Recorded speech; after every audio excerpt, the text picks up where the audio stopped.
We are back. Welcome to the Supercoach Hub NRL round wrap for round 3. We're ready to go. There are some great games today, great scores, a couple of duds, and that's what we're here to discuss. Mr. Charity, what do you think of today? Today, great, but a lot of ups and downs through this week, so we'll see how we go. Yeah, good stuff. Good to see the Eels win. Para top 4 narrative, they're coming for it. Yep.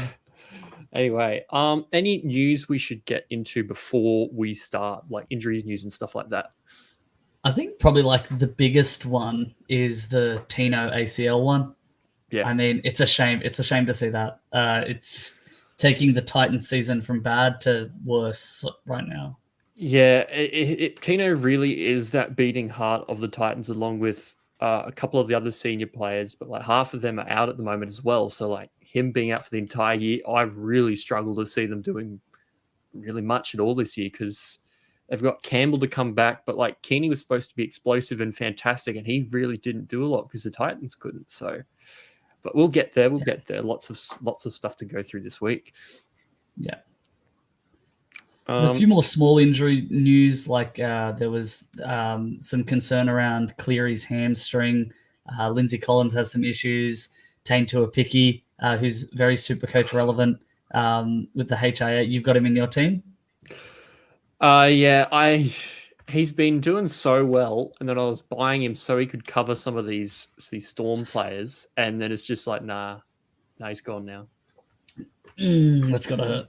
Yeah, it'll probably be seeing K back by the time we get to round 5 anyway. So that's probably him one price rise and done, unfortunately. Pretty much. You want to hear the worst trade I've heard so far from some people? Someone this week, ready? Traded Cleary for Tino. Oh no, and that would have been probably to help with Haas as well or something like that. Yeah. Imagine you went Haas out Tino, and now you got to get rid of him. You don't want to touch it anyway. Yeah. My condolences. Yeah, good luck to anyone. I saw some cracking trades this week, though. I think, who was it?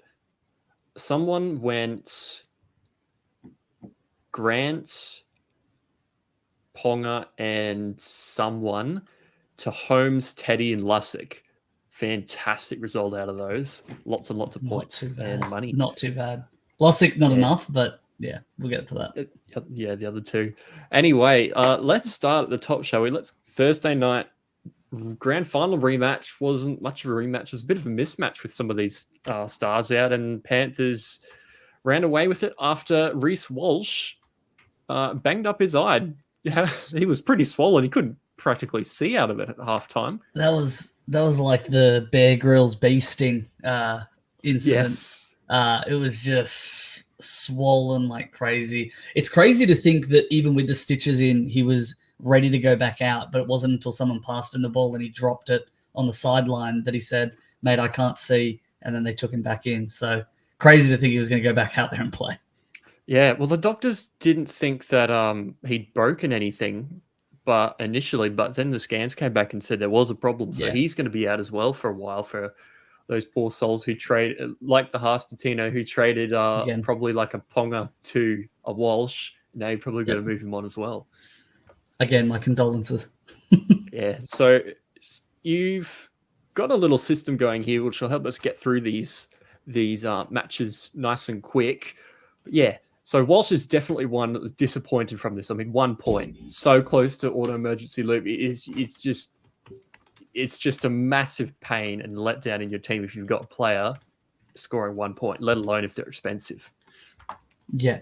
I also know someone that captained Walsh. So I don't know why you would. I have no idea why you would captain Walsh, a fullback, against Penrith when you're missing like an Adam Reynolds to manage the game. But yeah, it paid off how you would expect. Actually, worse than you'd expect. Yeah. Yeah. Someone else who kind of didn't do a lot. Taylor Mays had a really hot start, and then he's had a couple of low ones. So even though he's chucked his break-even way down, he's kind of just trickling away and not doing a whole lot at the moment. So he was someone who, I mean, I'm happy to keep it in my team because he's a great player and he'll get points eventually. But yeah, probably not what I was hoping to see out of him. I think what we're going to see with May is you're going to have him there in your team and then eventually once you can trade up and start bringing in better players, he starts to move to the bench, and you maybe play him when there's a good matchup or something to help bring in those extra points or cover some of those harder matchups. Yeah, definitely. Anyone else who's there's not a lot of others that really disappointed from that match. I mean, Jensen probably, given that the outs 48, probably would have wanted in the 50s, but I mean that's not too crazy. It's not too bad. For me, there were two Broncos players that sort of were a bit of a letdown. Staggs, he didn't score too bad, but I expect more out of Staggs, and we're not seeing it week on week. There's an occasional game where he breaks out and does really well, but he just seems to be making silly mistakes, silly errors, and my condolences to anyone that has him in your team. But one that was probably a little bit more Supercoach relevant was Ricky. Ricky's been scoring really, really well these past 2 rounds, and this round knocked out like a 30 or something. You can kind of take it, but it's still not where you want it to be. And the other second front rower, Piacora, which a lot of people have, he was not having a great game, and I was about ready to type in our Discord, trading Piacora out, and then he makes that line break as the winger for some reason was in that position, and sort of made it all okay and made all the bad feelings go away. But he's a wait and see for me next week to see whether or not I want to trade him out or not. Yeah, definitely. Getting towards some of these better players. Not many Broncos scored great. Cobbo did all right for 61. Carrigan's going to do well while Haas is out. He could play 80 pretty much all the time. Yeah. And he'll just get there in base. 73 from a second front row is a good score. He's not going to set the world on fire like a David Fafita and get you 120 some weeks, but he's good. I don't know if he's someone you probably want to go for at this stage. There's just other things in the road. You would bring him in if you're someone who plays Supercoach very, very safe and you want cash gen.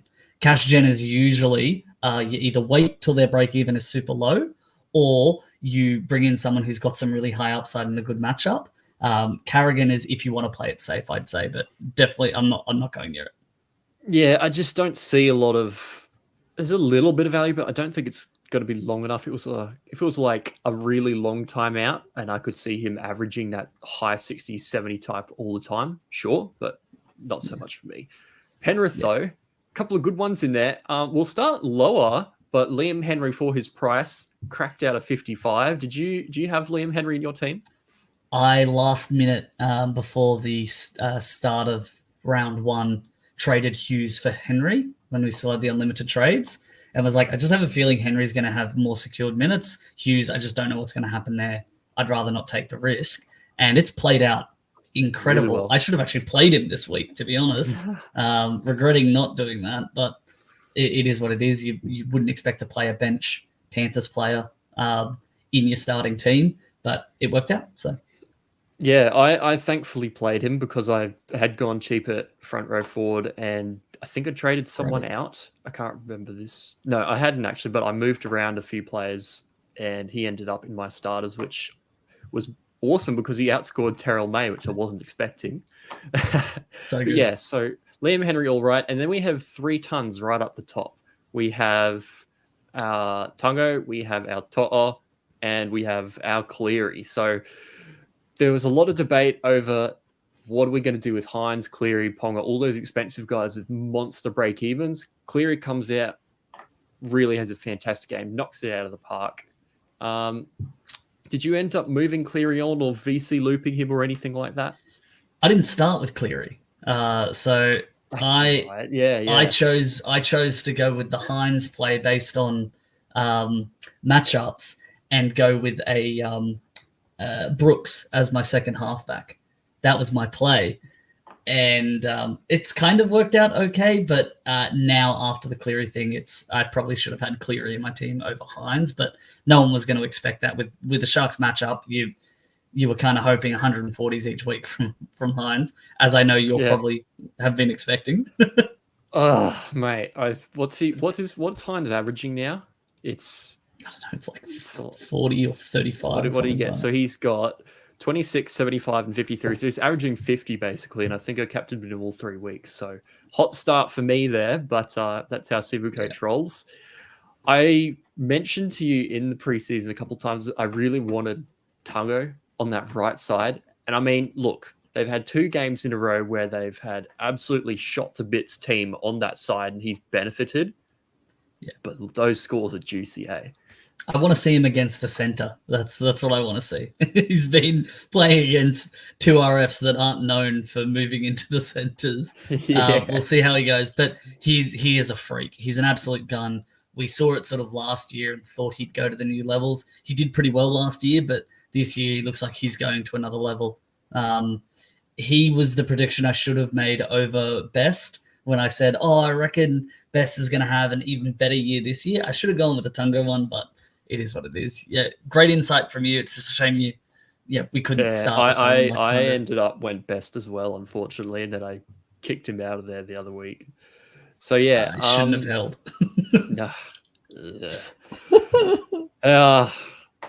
It's always those 50-50s, eh? You get lucky sometimes and you don't other times. But yeah. So Penrith looked, as a team, Penrith looked pretty good. I mean, the Broncos, I think they're starting to find out that because they've gotten rid of some of these guys that were really good depth, they're going to struggle if they lose players, and they have started to do that. So they had Carrigan have to move out to the edge week. The other week did not go well. They had a couple of injuries now. They've got no Haas.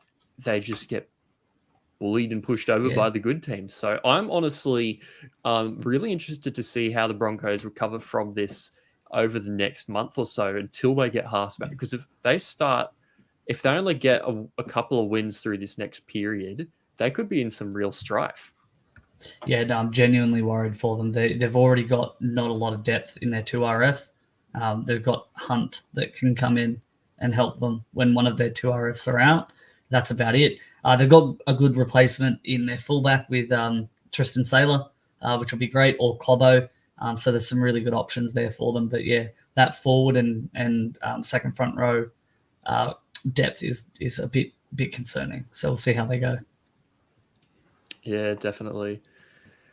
That's pretty much it for the game for me. Do you want to move on to the Friday night ones? Yeah, interesting couple of games here. I'm keen to talk about them. Yeah, well, Warriors versus Raiders went pretty much like I expected. I thought the Warriors were too good not to get a win in the first couple of weeks, and the Raiders have been good, but for an 18-10 scoreline is probably a pretty good indicator of where both teams are at the moment. And my favorite part about this is that Roger is Roger.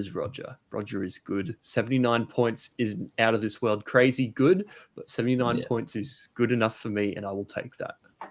Yeah, it's going to be interesting to see whether that's because of him playing at fullback or if that's just how he's going to score, whether he's at fullback or center. I'm hoping it's because he's at center, so we'll see how that plays out, particularly if CNK isn't back and Tane's out, then you'd assume that they'd be playing RTS at fullback, which could be an incredible game next week. Actually, who are they versing next week will be interesting to have a look at. They're up against Knights.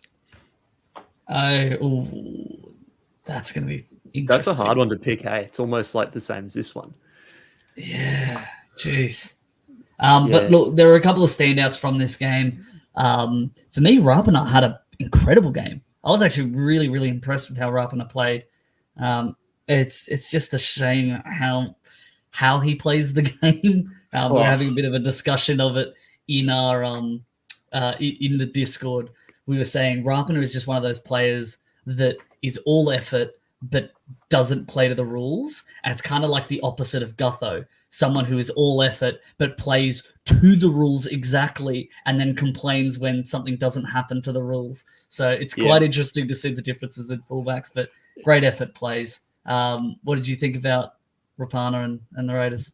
Yeah, I think Rapner and Tuapiki have both been really good to start this year, and then they tried to knock each other out. So I was really worried about what was going to happen there, and it ended up with Yeah, Tuapiki failing his HIA and yeah. messing up a few things there. But yeah, Timoko had a good game as well. Fanua Blake, how many tries is this bloke going to score this year? He had 8 last year. He's on track for a lot.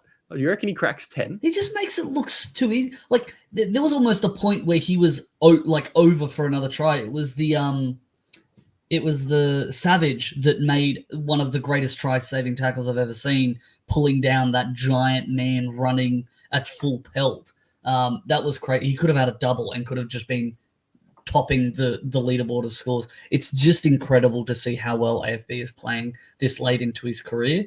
The fact that he had a career best season last season, and everyone's like, we probably shouldn't bring him in. He had a career best. He's not going to be scoring tries every game, and here he is scoring tries every game. It's crazy. I can't believe it. What do you mean? Tries are part of his base, man.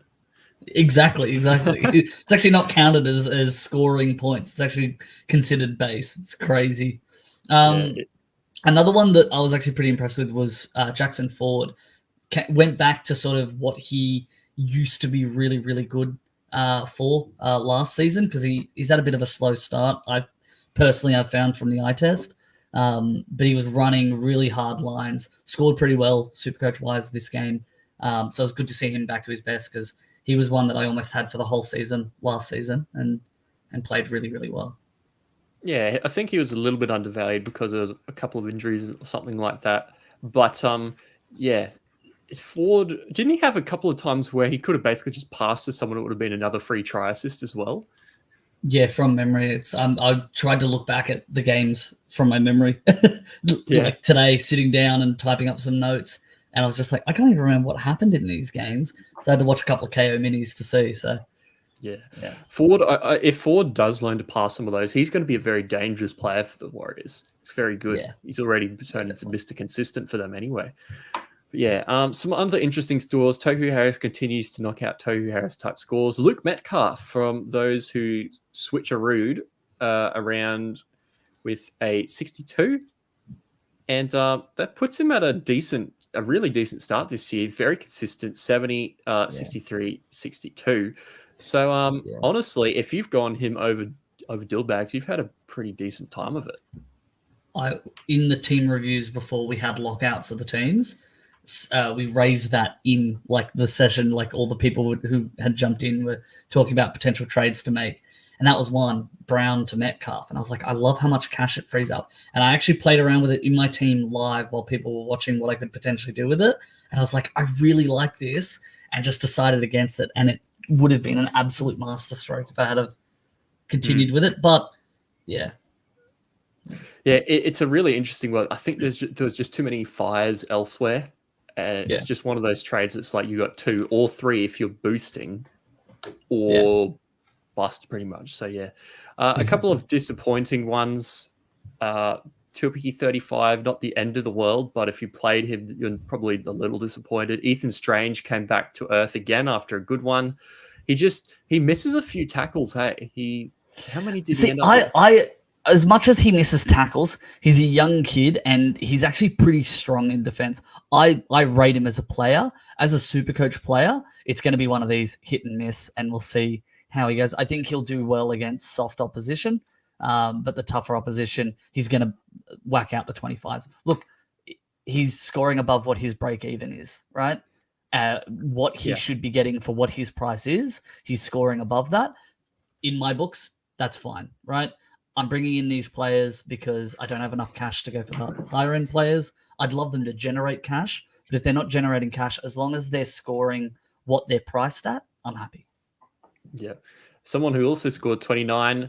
This is why we did the switch. Danny Levi. He didn't get a try this week, and there you go. He didn't score your 45. It was pretty easy to see that was going to come. Yeah, of course. I mean, he'll still make a little bit of money, but like, yeah. He'll make some cash. 29 for, someone who's, again, it's above what their break even would be at that level. They're scoring above their price. But 29, if that's what his, I I can't remember if he got any creativity stats, but I'm pretty sure it's base and power from memory. I could be wrong. But like that's pretty decent in comparison to I think the 13 he was getting in the previous rounds, and he just got the try points. So it was okay. Like, I'm not too worried. I'm more concerned, and I think the biggest talking point for super coaches off the back of this, other than Tane Tuapiki, is Smithies, and seeing how his minutes are affected now that Whitehead's back. That's probably the biggest takeaway from this game, as to, do you sell Smithies or do you keep him, especially with Horse coming. He's coming back this week, right? This coming week? Surely. I think, didn't he play Cup this week or something? Maybe, yeah. So, yeah, it is a bit of a worry for him. We loved him in round one because he was that meat and potatoes tackle bot, didn't have a single other stat basically, but he got us to where he needed. But he needs to be on the field and in a really tough workhorse type of game in order for that to work for him. Otherwise, his PPM is going to be through the floor, and he ended up on a 38. So he'll probably be someone we move on in a couple of weeks' time, make a little bit of money out of, and keep going from. So, yeah. Hosking knocked out a 52 from the bench, which is crazy. Like, this bloke, when he gets 80 consistently, he's going to be will he be the best in the game?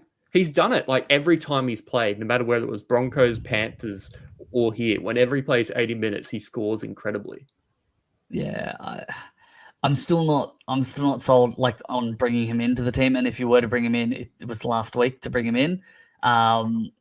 It's now a hold for next week and probably even the week after, to be honest, based on what we're seeing him score off the bench. I kind of wish I had have done it, but I'm happy I didn't, at least for now, but we'll see. I brought in Curran. I did Lukey to Curran rather than Lukey to Hosking, because I was like, Curran's probably got more security, and I want to bring in a player for security rather than just a cash grab to waste trades. But looking back at it now, hindsight's 2020. But interesting. Yeah, definitely. Kotrick goes out again next week, hey, because Chris will be back. Yeah, I think so. I can't see how they'll get rid of Hopewade, Savage, or Timoko. But yeah. Yeah, well, that's pretty much all that game. Up the wires, they're on the board for this year. Honestly, I was not expecting this thrashing, man. What the heck was this? Like, I thought it was I knew it was gonna be Roosters win, but like 42 points, that's a flogging. Rabbits are on the bottom of the ladder. Yeah. In the team review sessions on Thursday nights in our Discord, we were talking about trades to make and who to trade Ponga to. A lot of people were wanting to trade out Ponga.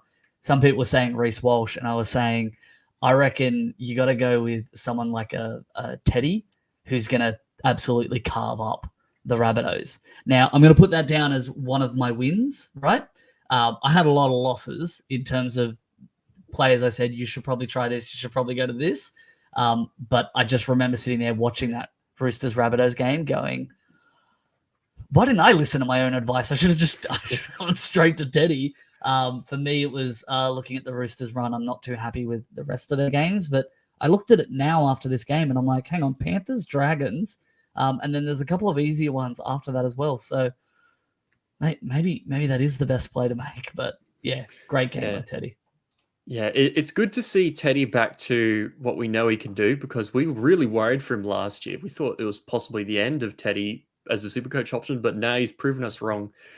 Somebody who is at the highest score of the year, Dom Young, 150. Yeah. He just looked so good, man. The Knights, I don't know what it would have taken to keep him there, but oh my goodness, he's going to be a weapon for this team this year. Yeah, I'm not one of those super coaches. I'm actually probably late to the party when someone scores big. I go, I'm not bringing them in next week. I'm not bringing them in just because they scored big. God, I want Young. I'm looking at this going, I think I'm going to trade Best to Young, lose the cash that, because I think there's going to be like an 80K price difference. I'm going to happily put aside that cash to bring Young in, because I haven't been able to find the stats on it, but I'm pretty sure that 150, there's the creativity stats, but I'm pretty sure his base and power was actually like up around the 50-60 mark. He I had could be wrong, 14 but tackle breaks. yeah, That's crazy. It's ridiculous. I mean, granted, it is the Rabbitohs who are coming last now, so that's the new Tigers. Rabbitohs versus Titans for the spoon. Oh, we'll get into that later, but Jesus. Yeah, no, it's crazy to see. So Rabbitohs have lost 3, Cowboys have won 3. You've now got that one at the top, one at the bottom. We know what the benchmarks are for the best team, the worst teams. But yeah, no, Rabbitohs, it was pretty bad. I was really surprised, but not happy with their output. Joey Manu, after a couple of not as good games, he's really bounced back with that one. But I mean, it was Rabbitohs. It remains to be seen. Yeah. But yeah, if he and Dom Young can do that all the time, the Roosters are going to make the grand final. They are amazing. I was actually really impressed with Watson. Now, if Watson had have been named in the team to start to go to Vegas, he would be in my team and still be in my team because I rate him as a footy player. And every time he's come on, like in the trials, he was scoring 50, he scored 50, 58 or something like that. Did the same thing here, and that's coming off the bench. So if Watson stays in the team, happy to go with him long term.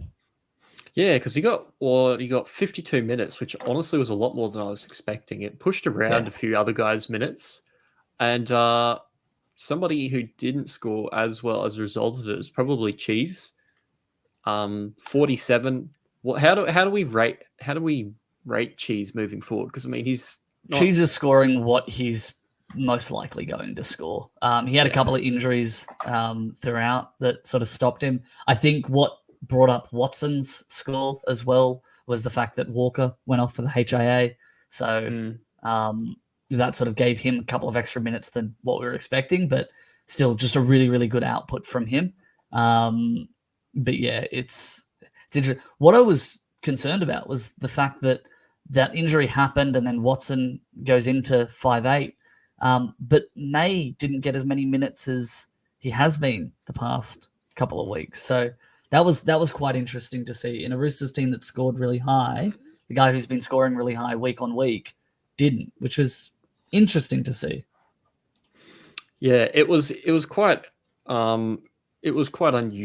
I think one thing that NRL Physio brought up was that he sort of balked when going into a run just a couple of minutes before the end and then went off. So he could have maybe just stretched a calf or something. Hopefully it's not serious or more than like a week or something.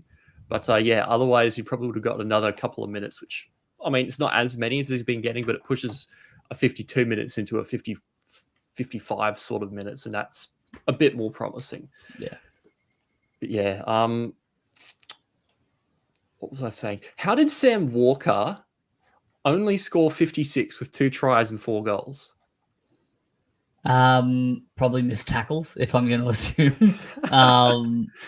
Yeah, I mean, he had the HIA off the back of a tackle, which I thought he was in. I can't remember who was running the ball. I think it was Whiten, but sort of led with the elbow on the top of his head. And I was like, Whiten's in trouble here, and then just nothing, and Sam Walker goes off. So it's probably a couple of different things, but crazy to see how low that score is with 2 tries. It's crazy. Yeah, well, 2 tries plus 4 goals brings it up to 50, and then there's basically nothing after that, 56. Yeah, I think it's just errors and all that. Yeah, there's a couple of those, but yeah. Speaking of errors, the Rabbitohs, Jesus, comedy of errors. How good, or how amazingly weird and cooked is Supercoach this year when we've got all these players that we've brought in not scoring well, and we switch fullbacks and they get 1 point or 36 points like Latrell. Latrell, this is the games that people criticize him for. Yeah, and it was a shame to see. Now, granted, there is that sin bin, which was I didn't like it. I understand why it's a sin bin, but I didn't like it. That's what minus 10 points or something. He would have been on like a 45. do you get penalized for the penalty as well on top of the sin bin? Because that would be a couple of extra minus points. Oh, I think you do. Maybe because I'm not sure. then that's he could have been on like a 50, right? And if he was on the field, then would have got a couple more returns. So potentially he could have been a 55, 60 point game for him, which then you're sort of like, it's not great, but I'll take it. Now a 35 score with the sin bin and all of that is not great. But yeah, I wasn't impressed by Trell in this game, but I'm willing to let this one slide. If he comes out and plays like that again, then it's a conversation for owners to have. Yeah. Yeah. I'll tell you who is going to be disappointing if it keeps happening is Damien Cook is going to drop a lot of money very fast if he keeps playing 60 minutes because the last 2 weeks where he has played that, he's gone 34 and now 44.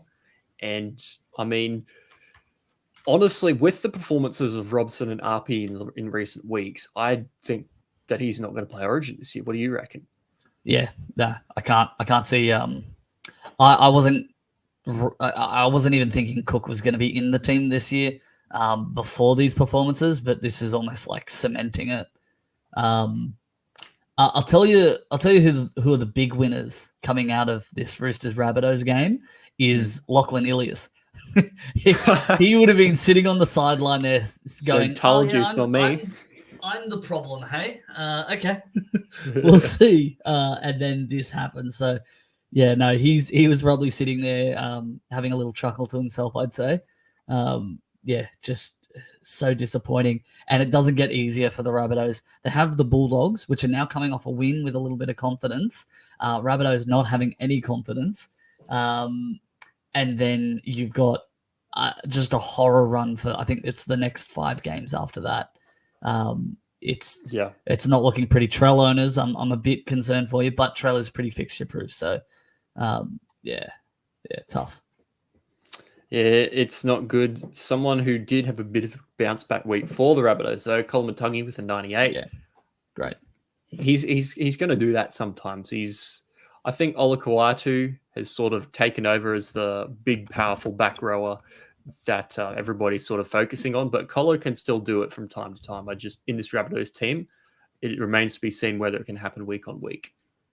Yeah, it's a tough conversation for the Blues because you're going to have Liam Martin, Cam Murray, Isaiah Yeo, Kaloa Matangi, Olakau'atu as all the people that you've got to try and squeeze into this team, plus a couple of the other second front rowers that are there as options. So we'll see how that one plays out. But yeah, probably another player that disappointed just really quickly before we move on to the next game was Mawali. He got the starting front row spot and then pops out. About 3 minutes. Yeah. So upsetting.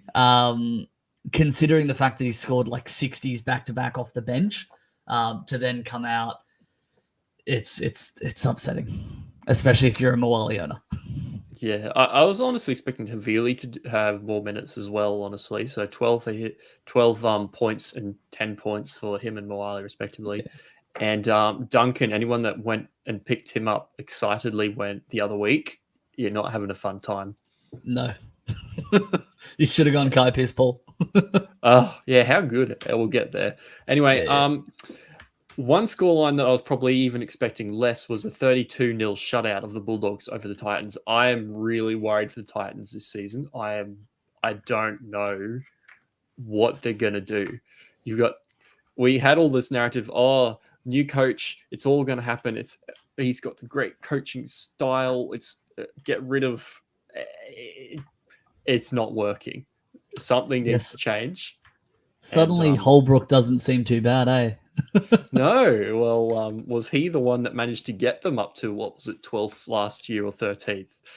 Well, no, it was they were 9th when they fired him, and he had a clause that by a certain point, if he wasn't in the top 8, that they could cancel his contract. And they did the secret dealings with Dez, and it looked like a masterstroke, but now it's not looking great. No, well, when your top super coach score is a 53 and they're all forwards up the top, you've had a problem. So, yeah, I would just write off the whole team as pretty much disappointment. No one more than Tino, 31 and ACL injury, he's out. get him out of your team. That's such a shame. Yeah. No, imagine if, and actually I've done this. I have a secondary joke team, and I have Tino and Haas in that team. So I'm just not logging into that account again. We'll leave that one to the side. But geez, yeah, it's a rough week for me. So there's not many Titans who should probably be owning, but who wins out of this Tino minutes? Does Aaron Clark get more minutes like he did last year, or are they going to shift it towards somebody like Palacia now that he's at the team? Maybe a Palacia. I think we're going to see more minutes for, like Jolliffe and Fodawaker. They're probably the ones that are going to be your starting front rowers. Clark, probably will get some minutes. Maybe Liu comes back into the team. I'm not sure if he was on the bench for this one, but Palacia, I don't know if Palacia is going to get the extra minutes. From what I'm seeing, he's playing like 13 minutes or something. He might have played more this game, but it's in the trials and in these first couple of games. It hasn't been great for him, and I feel sorry for those owners. It was an interesting one because I had a look from last year's stats, and for games where Aaron Clark played with Tino, 35.5 minutes. For games without, 49 minutes. There could be some interesting value there, particularly if he does manage to pick up that starting lock position and play sort of 45, 50 minutes. Yeah, exactly. I think as well, Boyd and Foran, both halves for the Titans. That's probably one of the worst games I've seen Foran play. Just not happy with what I'm seeing from them. I've been a big supporter of Boyd. We always give our young halves too much criticism, but that game I was really disappointed in what I was watching from him. Yeah, just overall, the whole team did not look fantastic, and the Bulldogs had a much better game. Like they looked all right last week, and then sort of fell away at the back end. This week improved, and when you have it was a mismatch. And honestly, when you've got flattened by the Dragons, who looked all right, and the Bulldogs back to back, and you haven't even got to any top tier crazy teams. What's their points differential going to be by the end of the year? Mate, if I'm looking at this going, all you need to do is lose to the Titans, and you've almost locked yourself into the wooden spoon. You've come up against, and people were trading in Titans to start their season because they had such a good draw. They were versing, a lot of the bottom tier sides that we thought weren't going to be performing this year, and they come out and they are just shocking against teams that people don't rate very highly. It's going to be very interesting moving forward. Yeah. Well, moving over towards the Bulldogs, a couple of disappointments down the bottom with Sam Hughes not getting the minutes. Where are these minutes, Phil? Where are these minutes, Gould? You said he was Preston too. What's happening? Yeah. I think what he meant is Preston 2, as in he's playing more next year. So it's like a 2-year thing. That's probably, I'm going to loosely translate. That's what he meant by that. That's why I traded him out for Henry before the season started. I think that's my master stroke. No, it's a shame for owners. Someone who I own, who I was disappointed with, was Salmon. It's not so much the score because he's been scoring decent. He's been scoring what his price is essentially. I was just disappointed in how he was playing, and as soon as he went off, Bulldogs went up another gear, which worries me as an owner, mainly due to the fact that he wasn't playing smart. He kept on getting into niggle when he didn't need to. I was really disappointed with what I saw. So he's moved on to my chopping block as players that I'm going to trade out if I don't see an improvement. Yeah, for me too. I reckon he's on the sell list. Yeah. Somebody who NRL Physio talked up more than pretty much anyone else after 2 low games. Jacob Carraz, 115. How good was that? That was a really good game. I think we knew this was coming. We knew it was coming. He just looked like he had the base and he had the offloads. We all heard how good Jacob Carraz's base and power was. All he needed was ball in attack, and then he got it and he scores 100. So if you still held on to Jacob Carraz, fantastic job. I'm now even more upset that I switched from Karaz to Best just before the kickoff in round 1. But yeah, it's just going to be something moving forward that he's going to continue to do. He'll score a couple of low games and then he'll do really well. But yeah, I don't know if you can read too much into it because, I mean, it's the Titans who have not done a lot. But yeah, so Karaz will be good, but don't just fall over yourself to buy him after one score just yet. Yeah, unless you need to fix something like a Best. That's the... Yep.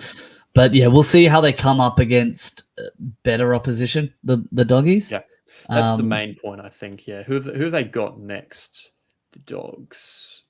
The Dogs from next week on have the Rabbits, Roosters, Melbourne, Knights, and then a bye. So not probably the best time to jump on. Well, Rabbits, yes, but then the rest, not so much. Yeah, Rabbits, mate, if they beat the Rabbits, I'll be back to back hundreds, and then he'll score 2 40s in a row. Yeah, jeez, yeah, that's interesting. Marnie was really impressive for me. Supercoach wise, performed great. He's just all effort. He's really taken what it means to be a Bulldog and just like incorporated into who he is, which is crazy to see. He's doing really, really well. If you're a Bulldogs fan, geez, you're happy with what you're seeing out of him. Other than the missed tackles, which is to be expected because he's just throwing himself at everything. He's leading. Really well. He's leading both tackles and missed tackles at the moment, which is really funny. It's crazy. It's because he's just all effort. That's all he is. Everyone criticizes how many tackles he misses. I'm not focused on that because I looked at some of the tackles that he's missing. It's not always the fact that he's getting bumped off. It's the fact that he's like diving for a tackle when he doesn't even need to. He's just diving for it because that's how much of a competitor he is. So, yeah, not what we want to hear from Supercoach wise, but still doing pretty well. Yeah, good stuff. All right. Well, we'll move on to a very seesawing game now. Dragons versus the Cowboys. That was a really good turnaround. Hey, Cowboys looked shot for 10 minutes and the Dragons piled it on, and then pretty much it was one-way traffic from then on. And anyone who brought in homes or had drink water instead of your Ponga or anybody else, good stuff. 2 tons. Home's a huge one. If you looped had him as a VC, you would have been very, very pleased. You would have been dreaming. That would have been so good. I was actually at this game. I got some free tickets, some free family tickets, like families of the players tickets, which was great. It was a great atmosphere. It started and we were sitting there going, ooh, because we're Cowboys, like family. I'm sitting there going, ooh, this is tough. Maybe I'm going to put my Eels jersey back on. And then sure enough, they turned it around. Great game to watch. Great atmosphere. But yeah. I'm just sitting there as a Holmes non-owner, crying a little bit. But I do have Drinky, which is good. And before this, I was contemplating, do I just straight captain Drinky or do I leave the captain on Hines? What should I do? Yeah, it's a bit of a sad one when the captain loses you a fair bit. It hurt. It really, really hurt. Plus, not to mention the fact that my phone was pretty much dead, so I couldn't make the last minute decisions beforehand. But we'll move past it. Yeah, Sam McIntyre is going to get his price moving really quickly now. He had a low one last week, but pushes 70 into somebody who's low 200s, and you're going to make money no matter what, basically. So. Yeah. He could be someone we pivot to, honestly, at this point, depending on your team. But yeah, so it'll be one to watch. I won't be able to just because I've got too many people in my 2RF that I'm kind of holding on to or can't move to. But with McIntyre, he was actually no, he wasn't the one that went into Finifuaki's spot when he went off. It was Gajewski, wasn't it? So McIntyre, his minutes weren't necessarily affected. Okay, never mind. I was going to say his minutes were affected because of that Finifuaki going off. But yeah, no, never mind. Ignore me. Yeah, it's very interesting because you've got two potential options at the low price now, Finifuiaki and McIntyre. You might already have one depending on what trades you made, but yeah, it could be a really interesting decision to see which one you go with because both are essentially going to do the same thing. Yeah, exactly. I'll tell you who I was impressed by, and not for his on-field antics, was Marshke. That young player making his debut at 9. They interviewed his family who were there because there was like noise going on in the crowd after the game, and it was all on the other end of the field for me. And I'm going, what's going on here? And then they get it up on the big screen and they interview Marshke's mum, and they had 90 people from Queensland that had flown down to go and watch him make his debut.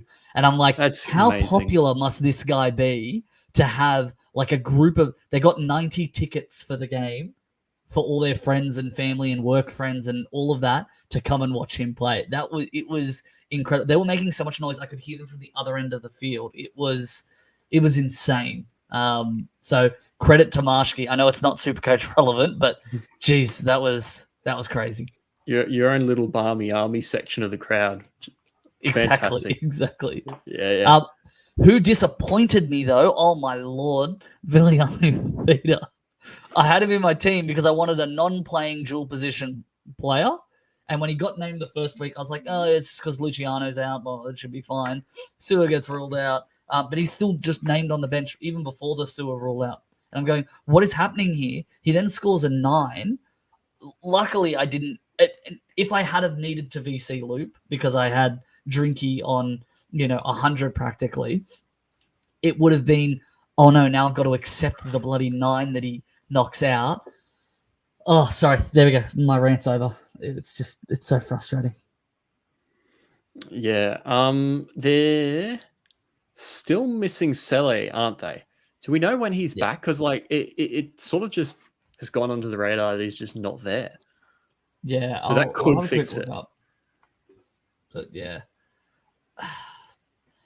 We'll see how it goes. Oh, speaking of like injuries and letdowns, what's going on with Tamalolo? Like, what is he injured? Because there was word that he was like managing some like I think ligament tears or something. So what's going on with Tamalolo is that the club came out at the beginning of the year after that first game, and everyone physio was also putting on it that basically he's got degenerative cartilage in his knee. His knees are beginning to be wrecked, so they're gonna baby him through the last couple of years of his career, shall we say? So some weeks he's gonna be good.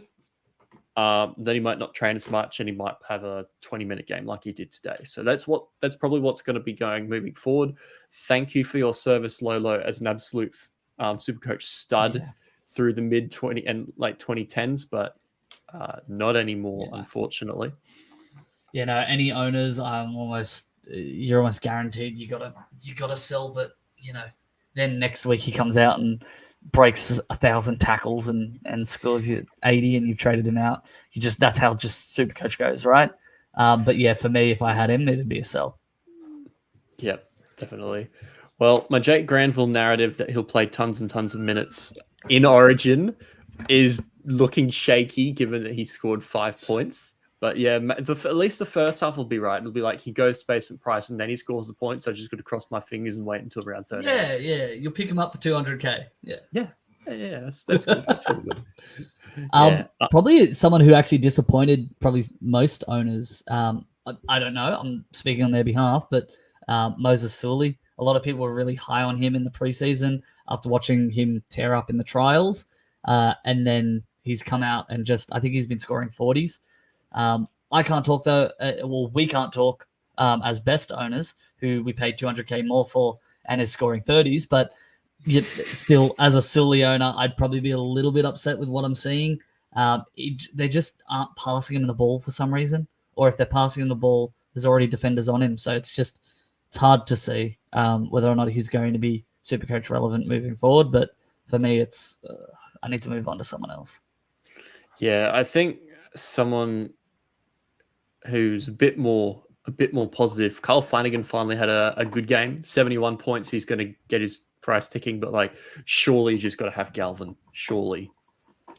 Yeah, I'm so glad I traded out Flanagan this week.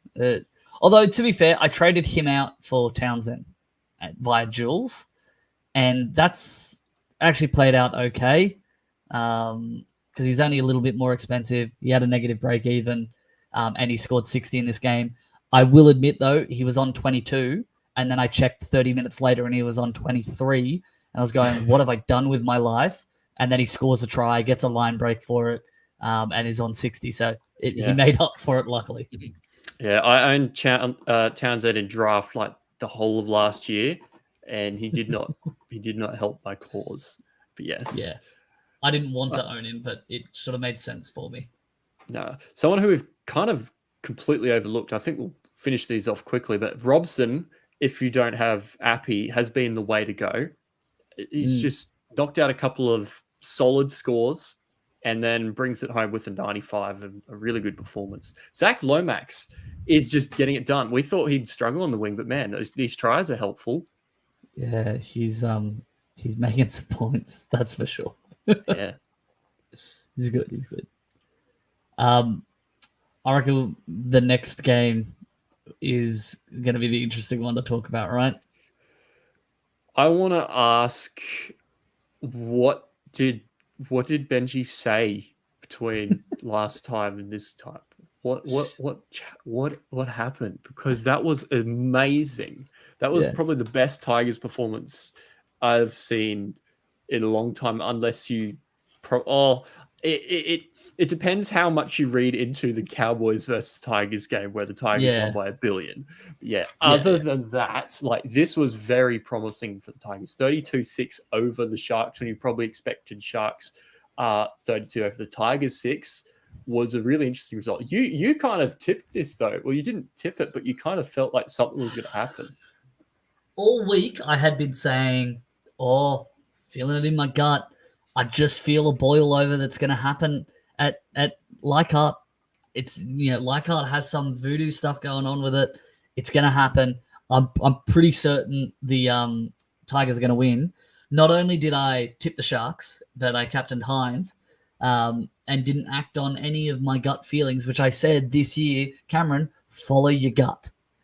And here we are with pie on my face, essentially. But great performance. My favorite part about this was the photos of the Tigers boys in the shed afterwards, all holding a piece of paper that was the Tigers victory song. That was great. Because they don't know what it is. Yeah, it's like, and you couldn't hear them saying. You just do sort of the karaoke sing-along as the backup singers, essentially. Yeah. Crazy. Galvin, my lord, I'm thinking Galvin's just Dylan Brown, isn't he? He makes 1 million tackles, doesn't miss many because he's big, runs, and he kicks too, more than Dillback. So like, you just sort of started with him instead of Dylan Brown. Hey. Oh god, think of the cash you would have freed up. But yeah, no, look, he's great. I'm contemplating Hines to Galvin, but not as a reactionary thing, as a, all right, let's free up cash, upgrade elsewhere. Hines has got the bye coming up, not next week, but the week after. So let's move some things around. So we'll see where I end up on it, but that's one of the things I'm thinking about. Appy. 105. We wanted him for the goals. We wanted him for the attack, and it's just a bonus that the Tigers are doing all right. So 105 points. If you, for some reason, spent up and had both Appy and Robson, you've been hitting good scores. Lussick and Appy is also a good combo.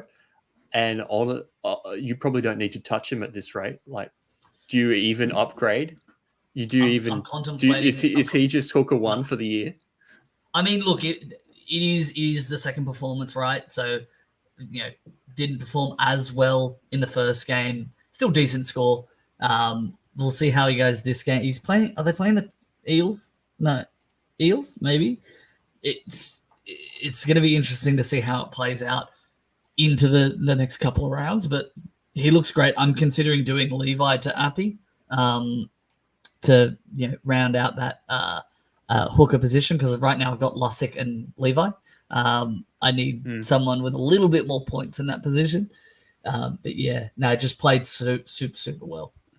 Yeah. Seyfarth owners who were not pleased and crying in a hole last week will be much relieved this week. I don't know how safe he is, but he's done himself a favor there. Yeah, played really well. Yeah, we'll push through some of these less important options. Just monitor Papali'i now that he's back on the right and going well. 71. Yep. He looks good. Pick up around round 13 because of the Tigers' origin schedule. Yep. And then not a lot of really relevant options down the bottom, to be honest. So might just move over to these Sharkies. Tom Hazelton is getting minutes. Why is Tom Hazelton getting minutes? He was getting all the minutes because Royce Hunt got ruled out right before the start of the game. That's who was the other guy? Was it Hanuele or was it one of the other forwards went down in like the opening 10 minutes? I couldn't watch this because my phone was dead. I got into an Uber and then plugged it in. But I started watching and went, why is Hazelton? And then I heard the commentators say both front rowers went down, so he just had to play huge minutes. Full credit to him. He didn't even look tired towards the end of the game. He was smashing out. He loves that stuff, the big boy. He's Terrell May, but with tape on his head. Terrell May without hair, pretty much. Yeah. Bowling ball edition of Terrell May. Yeah. A couple of other okay scores. Talakai is looking very good this year. It's really interesting to see. Yeah. Mulatalo owners will don't get me started on this. Don't get me started on this. Yeah. I was surprised that he managed to get 56. I have been saying avoid like Mulatalo because when he's supposed to score for you and you do it based on matchup, he scores a 7, right? And his whole game was scoring. He was on like 20, right? And I was like, this is what the owners get for bringing him in, right? You're going to get like 1 or 2 price rises out of him, and that's it. You're going to trade him out, and then he's going to score his 150 that you were hoping. And then he gets like a last-minute line break, and for some reason goes from 22 to 56. And I'm sure Mulatalo owners are happy with it. I was furious because I'm sitting there going, oh, you don't deserve these points, but you're getting them anyway, and it's now going to make his break even still really good. You'll get another price rise out of him. It's frustrating. Yeah. How much cash is Nico Hines going to lose? It's going to be 150K, something like that. 175 break even and 53 points. There is a lot of money to be lost there, unfortunately. So it really is. It really depends on what you're going to expect out of him moving forwards. Who's going to lose more money? Is it going to be Hines or is it going to be Trindle? Trindle's scoring this was abysmal, my lord. Trindle, like, this year has been competing with Ezra Mann for the lowest 5/8 points. He's scored 18, 27, and now 11. So, yeah, he'll be like base price soon. 5/8 was the position to go cheapy in, it seems. If you went with, like a Strange, a Galvin, or a Flanagan, like they're just scoring pretty decent scores for you.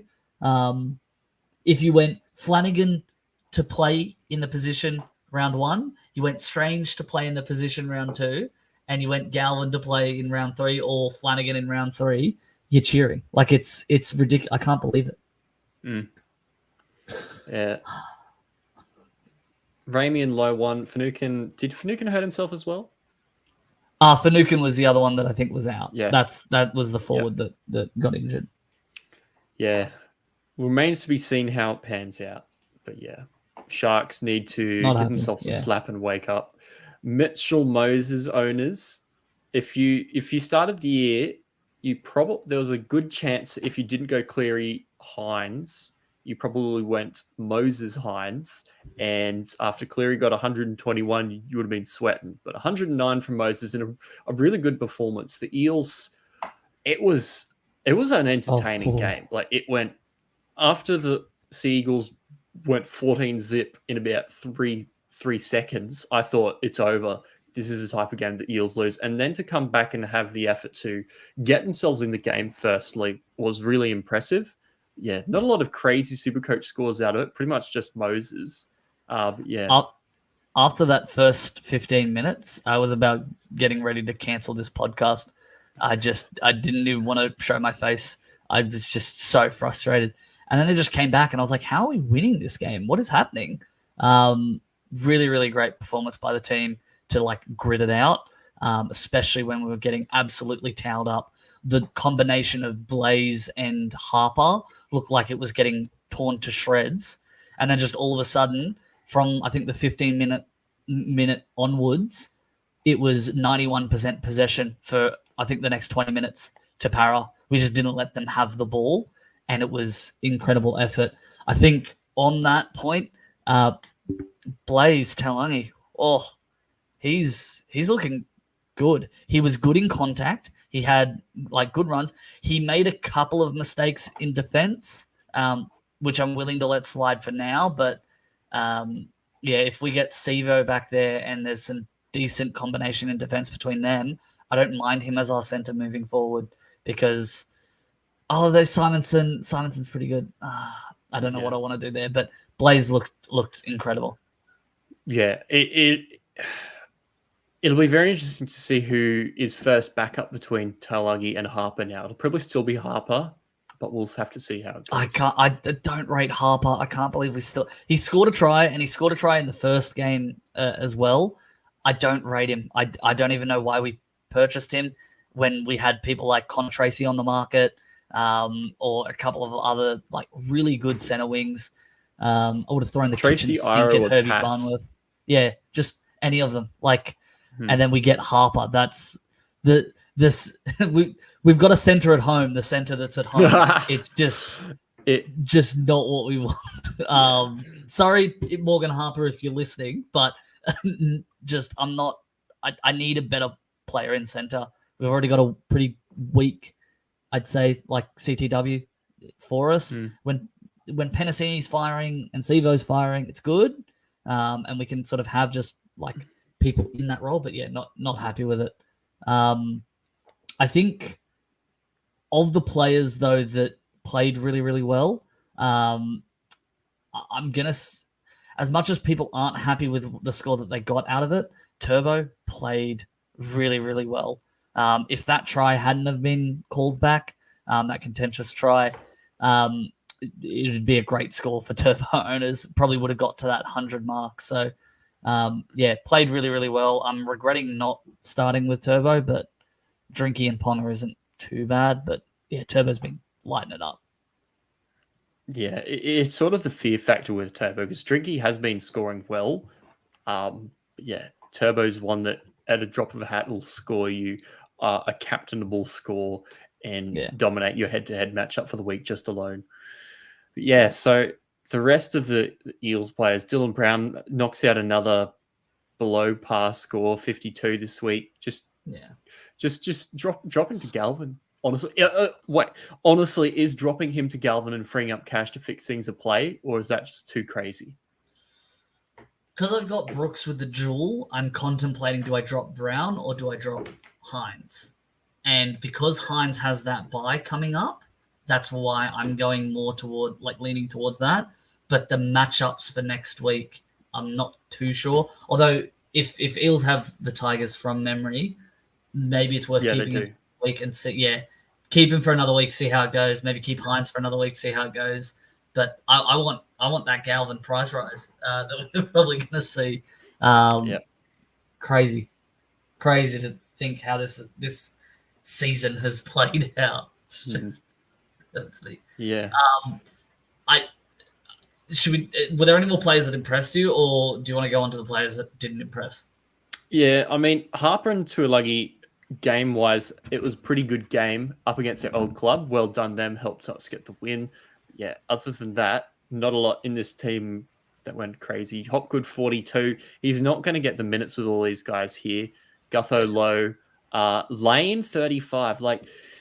Last week he scored all right, but it took a try. I'm beginning to get a bit worried about just how quickly he can score because it's not really happening as much this year. It's not gelling. I'm lucky I didn't start with Lane. I just had a bad feeling about him this season. and it's paid off. It's one of my only premonitions other than Brooks that's paid off. I really wanted to have Brooks in my players who impressed me bucket for this game, just so that I can brag again about the Luke Brooks calling that I said. But yeah, then only knocks out a 50. I was contemplating captaining him for the joke, and when Hines only spat out like a 35, 45, I was like, might have actually been the smarter decision. And Hines gets those unicorn points like he always does. The dumb decision is the right decision this year. It's just the meta. We're going to have to get with the program. It's killing me. We'll run through the rest of these players. Yeah. Burbo I wasn't happy with. Yeah. Lussick I wasn't happy with. Yeah. The money makers, the cheapies, are like everyone, you got to have them. They've dented their price rises for now. Yeah. And moving forward, there's a lot of these guys who feel like sells in about 2 weeks, and it's starting to get really frightening at how many there are, because some things are just going to bleed over into not being able to get out of your team for ages and ages and just not help out your squad. Yeah.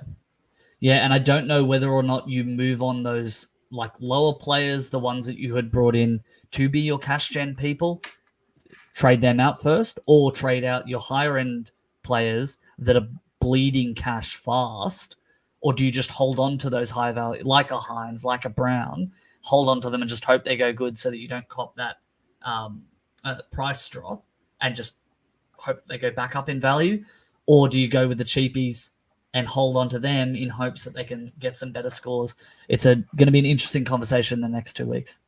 Yeah, I'm actually interested to see how low Daly Cherry Evans drops, but honestly, we might not be looking at him at all this year, because Brooks is doing more than the other halves have.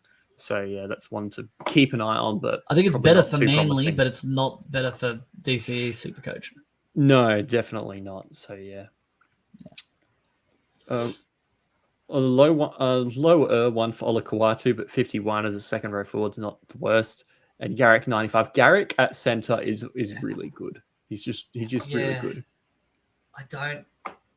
I've hated him at center, like for their team, but it just seems to be working, so I can't knock it. Yep, all good. Let's move on to this final game of the round where nobody knows what halves are on the park, because the Knights didn't until they changed it this week, and then the Storm lost both of their halves, and it ended up with Tyron Wishart, of all people, top scoring for this game. If you'd said that to me a couple of weeks ago, I would have thought you're off your head. 92 points for Wishart.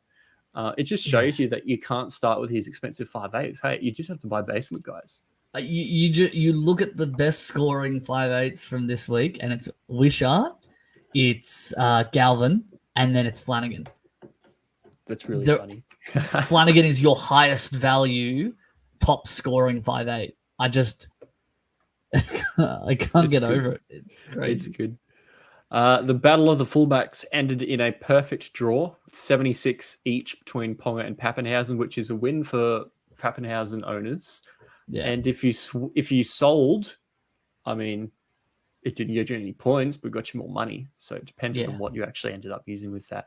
Gagai is just, no matter what the Knights are doing, Gagai's just going to do Gagai things. He's going to be someone we're just going to get in our team again, and it's just too good.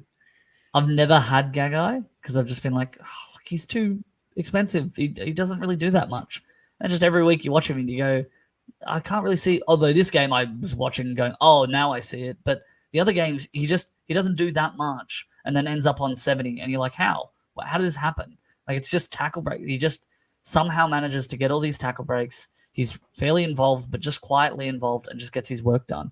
He's crazy. Yeah, it's good stuff.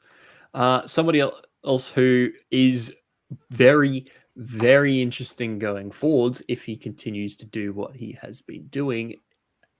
Kai Pearce-Paul just played 80 minutes again with Lucas in the team. Is it time to buy? Yeah, I think so. I was like, with Lucas on the bench, it's probably going to be better to like hold out, and then once he gets more confirmation whether or not he's going to be playing in that position 80 minutes, then I'll trade him in. But I'm gonna have to cop a decent pay rise. That's come in that I'm gonna have to try and. I've got cash. I've got 200k in the bank, so I can make these trades. But yeah, that one hurts. Yeah, it was concerning last week when he didn't score great in 80 minutes. But I mean, he's an 80-minute edge that costs 345 grand. He's going to make money. So That's crazy. even if he doesn't knock out 65 going forward, he's still going to be someone. So a lot of people started with him. A lot of people probably were really worried in the last 2 weeks. And if you've just sold him, well, it's not looking fantastic. So yeah, that's one to watch going forward. Somebody who I wasn't as impressed with and has come back down to earth. This is why you do not panic buy forwards, because Adam Elliott has gone 38, 112, 43. And that's what it's going to end up as. So Adam Elliott is not going to be a season keeper by just leave him alone. Yeah, I'm lucky I didn't go with him. I even contemplated it when I was looking at trades for one of my friends. They had made a last-minute change, and some people were locked out. So we were looking at the available players that they could afford, and Adam Elliott was there. And I was like, oh, that's an interesting one, maybe. But I said, no, just go with what your gut says, and their gut ended up saying going Havili. So maybe they actually should have gone Elliott, but yeah, we'll see how we go. But I'll tell you the players that I wasn't impressed with. Supercoach wise, I can't believe he scored what he scored, but Liero, he just made a bunch of mistakes that I wasn't happy with. And I'm sure Bellamy, every time he made a mistake for some reason, the camera cut to Bellamy going. So quite interesting. We'll see if he stays in that lock role, but I think they'll probably just go with consistency. But interesting if anyone owns him. The other one that didn't impress me though, Bradman. Do you have anything to say, Scoop, about Bradman Best? No. What's his name? Bradman Worst? Yeah. Is that his third consecutive 30, or did he score higher last week? I can't remember because I blocked him out of my mind when I sold him. I'm pretty sure he scored 33, 38 in whatever this one was. He's close. He's pretty much close to gone this week for me. Yeah, it's a rough one. If you have Best, look, it took us basically a destroyed spine for the Knights to beat the Storm, and Best still didn't get involved. Ponga looked good, especially at the beginning.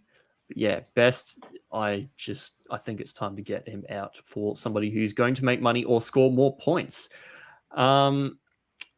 Cary Grant tackled his way to a 63, and I mean, it's a solid score that you'll take. But I mean, when there's other scores going around like Coruscant and Robson, it's one that you're probably not jumping up and down about. Hey, yeah, no, not happy with it. I think as well another player from the Storm that I wasn't super happy with was Meaney. Meaney's normally pretty reliable. In this game, he just didn't seem to be able to perform the way that he has in the past as a pretty reliable player. Made a couple of errors, made a couple of just getting tackled with the ball and not really doing anything, losing momentum. Really not happy with Meaney. I don't think there's too many Meaney owners out there though, but yeah, still not crazy. To think though, could you imagine what Pappy's score would be with goal kicking? Oh mate, he would be borderline must have. Like, after this buy, a lot of people are going to buy him because just of what he's been doing anyway. So if I'm really interested to see what happens with it, because Meaney looks to have just locked it up. And I was honestly really surprised at that. I thought there was a chance that maybe after a couple of games, Pappenhausen would get it back, but it doesn't look that way at the moment. Hey. Yeah, we will see. We'll see how it plays out, but I'm not expecting it. All right. Down the bottom, we had a couple of guys who didn't impress so much. Not too many relevant guys, I guess. But if you were looking at Blore to see how he was going to go moving forward, if he keeps that spot, you probably weren't massively impressed by that score in 73 minutes. Yeah, I've got a friend who started with Ball, not realizing he wasn't named in the team, and just had too many other fires to put out. And I was like, maybe just hold Blore in case he gets the spot. And I said, he's got the spot. And she goes, no, I don't think I'll reserve him, but I'll keep him in the team. And he comes out and scores that. Yeah, just not. All these players are just off gut feels having better times than us at the moment. It's been a crazy first 3 rounds. Hey, I don't remember there being a start that was this low for so many relevant options. I'm only just over 1,000 with updates, and I was really scared that I was going to be 3 consecutive weeks below 1,000, and that's really rough. Yeah, that'd be really tough to bear. Man, imagine having 3 scores under 1,000. I don't know. Maybe they'll take away one of somebody's assists, and then I'll drop that down as well. It's frustrating me because with my team, I'm like, a lot of the decisions I made in pod plays actually are playing off, like are actually doing pretty well. And then I look in comparison to what other people are scoring. I'm going, where am I going wrong? And like Best is the only one where I see that is underperforming for me. Maybe like a Max King, but it's not even that bad. Like I don't get it. I've got all of the people that are underperforming in my team are the people that everyone else has. So I don't get where I'm going wrong. I think that's it. You need 1 or 2 big scores. I mean, that's what Supercoach is all about, picking those big ones as well to prop those up, because look at the amount of 30s this week. We had Lussick 32, Lane 35, Smithy's 38, Salmon 35, Tupinu barely avoided it, 35 for Tuapiki, 30 for Taylor May. They're all very, very highly owned. And then you had a couple of low ones like Burbo and Ethan Strange, and then Sam Hughes. Like, that's like 10 players or close to 10 players that most people have like 6, 7, 8, 9 of them. Like, yeah, you want 50, 60, 70s Supercoach, not 30. So it's going to be really interesting to see how it goes moving forward, because there's probably going to be a lot of really heavy trading to get some of these guys out. Yeah. Speaking of, have you got any planned trades? Anything that you're planning on doing? Any players at risk? Hooker, I'm fine. Front row, I'm fine. Henry and May can continue to do gun things. Second row, I'm very worried because I have Chan, who's out, Tupanua, who's not getting minutes, Smithy, Salmon, and Lane. I am really, really, really nervous about that. I need to get some points in there and some cash gen solidly going. So there's possibly going to be at least one trade there. And then I'm going back down to probably my centers. I need to get rid of one of Gagai, sadly, and Tuapiki soon. And then the decision is probably Dane Gagai. Not that guy, the bat. Well, okay. The other Gagai. So then Ponga's saved himself for now, but like he's going to lose money. The decision was probably do it now, just hold on. Yeah. So the third decision is probably going to be, do I go Hines out and move things around to pry some of this deadwood out of my team and use a second boost, which do I do that, or do I just ignore some of my dead center wings and fix up my second rowers and prepare money for these trades? Because at this stage, there's a lot of these guys who are about to be stagnant that a lot of people are going to own. So maybe it is a strat to use 2 or 3 boosts early on and then save them for Origin or something like that. I think for this week, in particular, like the start of what we've had with this season, it may be worth you getting your team set up. As long as you don't have too many flyers. Like, I've got pretty good depth. I didn't actually have a non-playing player this week, so I couldn't have even VC looped if I wanted to. Fafita was meant to be my non-playing player. So I've got depth that I can rotate in, but I always panic and go, this player's not playing, I'm going to trade them out. I need to be a bit more reserved with how I trade, but this week I'm looking at, I'm contemplating the Hines to Galvin play and having Brooks and Townsend as my halfbacks, Well, and then don't do that. Galvin That's too and much. Brown One's as my fine. 5'8". Oh, don't do that the double halfback. Surely. the plan Oh. the plan is to move Brooks to Cleary after the Panthers come back from their bye. So, but then that'll free up cash for me to go Levi to Appy, and I'll have enough cash to go Best to Young if I want to do something like that. So, or Best to Holmes or whatever it is, right? I've got enough cash to be able to do that. So, but yeah, I'm gonna have to do so much tinkering this week. It's already giving me a headache. I think the price rise rush might mean that with this really low scoring year with a couple of guys who we've missed, it's probably going to be one of those moving weeks. So at least 2 trades for a lot of us, I'd say. Yeah. And then it just depends on how it ends up. So for you, how do you think you're going to end up other than your potential Hines trade? As in, where am I going to end up in terms of how many trades I'm going to make? Yeah, which position in your team do you think needs the most restructuring? For me, it's definitely second row. Because honestly, my 4 or 5 dub. of those guys, yeah. My City dub. I'm not too fussed with my second row. I've got Piakora, Curran, Smithies, Tupanua, Chan, and Fafita, which doesn't have the greatest depth, but there's no one I'm really sold on that I want to go to there. If Chan misses next week as well, I might have to consider, but there's just no one I'm excited about in that position too much. CTW is where, like, I look at my CTW and my playing field. I had RTS, which is great, but I had Best with 35, May with 30, and Salmon with 35.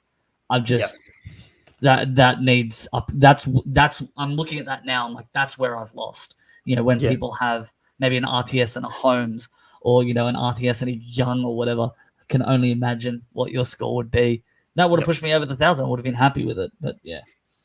Yep. I think mine's going to be Salmon to Kai Pearce Paul, and then I'm going to agonize over the other one for the rest of the week. Yeah. Yeah.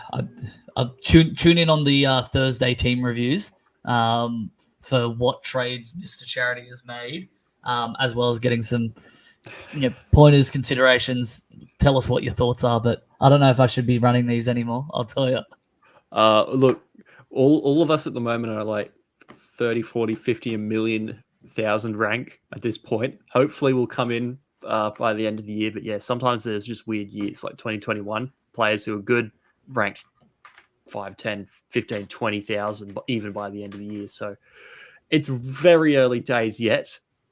But here comes the grind. Here comes the progress. And good luck, everyone, with these price rises and these decisions. So we'll catch you next week. And make sure you're here for those midweek podcasts. I'm Scoop.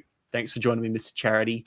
And that'll probably do us. Link for the hub and some of our socials in the description. And make sure you join the Discord, because there's lots of live discussion is better than no discussion, or like even Facebook groups and stuff like that. So get on it. Have a good one, guys. Get amongst it. See ya.